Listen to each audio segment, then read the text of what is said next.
Na pravom si mestu. Bravo! Darko Lazić uskoro mora na još 2 operacije. Naime, Laziću će lekari morati da odstrane jedan bubreg koji je zbog povreda koje je zadobio u stravičnoj saobraćajnoj nesreći prestao da funkcioniše. Posle nesreće jedan od 2 bubrega ostao je disfunkcionalan, ali ga lekari tada nisu dirali, misleći da mu neće smetati i da neće biti komplikacija. Međutim, taj bubreg sada izaziva dodatne probleme u Darkovom organizmu, tako da mora da se odstrani, objašnjava izvor, a prenose beogradski mediji. To će također morati da operiše što pre, ali on se ponaša neodgovorno prema sebi.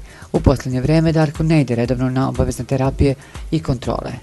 Njegovo stopalo još uvijek nije zalečeno, iako su lekari bili ubeđeni da će se to regulisati.